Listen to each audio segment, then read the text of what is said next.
Hello అండి, అందరికీ నమస్తే. Welcome to Vennela Telugu vlogs.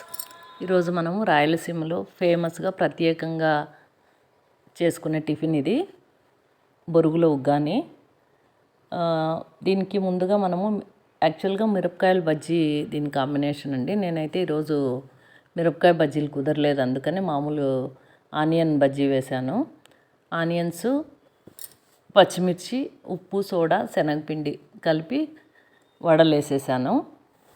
ఇవి వేసుకున్న తర్వాత మనము ఉగ్గానికి మాత్రము 1 కిలో బొరుగులు తీసుకున్నాం. కొంచెం పెద్ద గిన్నెలు తీసుకోవాలి. పెద్ద గిన్నెలో మనకు రాయలసీమలో లావుగా ఉండే బొరుగులు దొరుకుతాయండి. మన మసాలా బొరుగులు కాకుండా లావుగా ఉంటాయి. ఆ బొరుగులు తీసుకుని మన కొంచెం మినరల్ వాటర్తో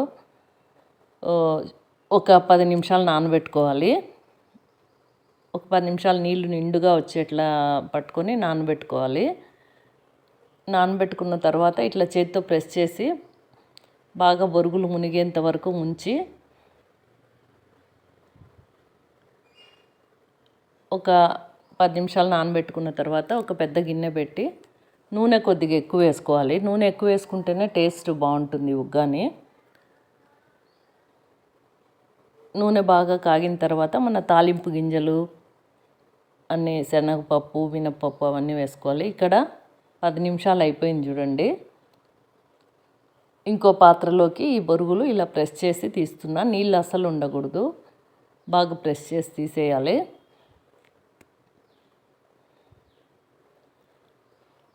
తీసేసిన ఈలోగా మనము ఒక 2 పెద్ద ఆనియన్స్ పొడవుగా పల్చగా కట్ చేసుకోవాలి. పచ్చిమిరపకాయలు మనం కారం తినే దాన్ని బట్టి వేసుకోవచ్చు. మళ్ళీ ఇప్పుడు నూనె కాగింది.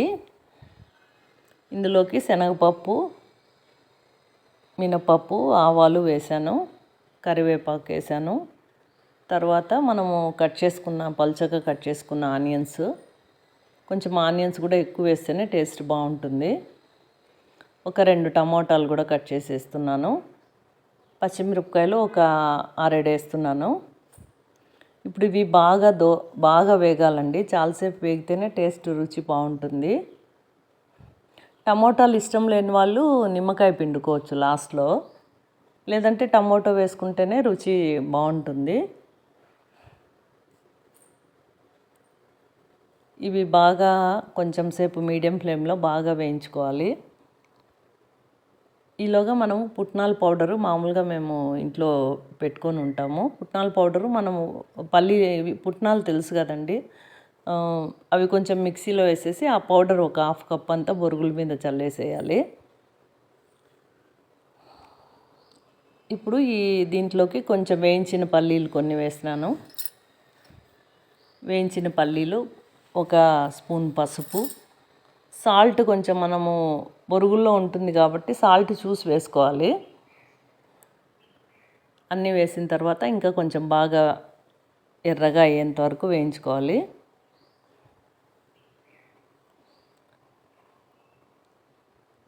ఇది బాగా వేగిన తర్వాత మనము పిండి పెట్టుకున్నాం కదా ఆ బొరుగులు, ఇందులోకి ఒక 1/2 కప్పు పుట్నాల పౌడర్ కూడా కలిపాము. ఇది మొత్తం వేసేసి బాగా ఇట్లా ఒక క్లాత్తో 2 సైడ్లో పట్టుకొని ఇట్లా మొత్తంగా కలపాలి, మొత్తం కలిసే విధంగా. ఇది బొరుగులు వేడివేడిగా తింటేనే టేస్ట్ బాగుంటుందండి, చల్లారితే బాగుండదు. సిమ్లో ఒక 5 మినిట్స్ మాత్రమే పెట్టుకోవాలి, స్టవ్ మీద ఎక్కువసేపు పెట్టుకోవద్దు.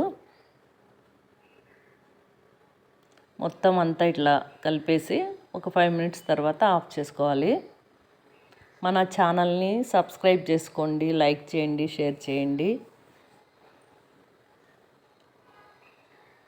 మీరు కూడా తప్పకుండా ట్రై చేసి మీకు ఎలా కుదిరిందో కామెంట్స్ చేయండి. ఇప్పుడు చూడండి, ఇలా కలిపేసి ఇంకా అయిపోయింది, ఆఫ్ చేసేసాము. ఇంకా ఇప్పుడు ఒక ప్లేట్లో చూడండి, మిరపకాయ బజ్జీలు ఉంటే ఇంకా చాలా బాగుంటుంది టేస్ట్ ఇది. ఇంకా వడలు, ఇది రెడీ అయిపోయింది. Thanks for watching. మరో మంచి వీడియోతో మళ్ళీ కలుద్దాం. తప్పకుండా సబ్స్క్రైబ్ చేసుకోండి. Thank you.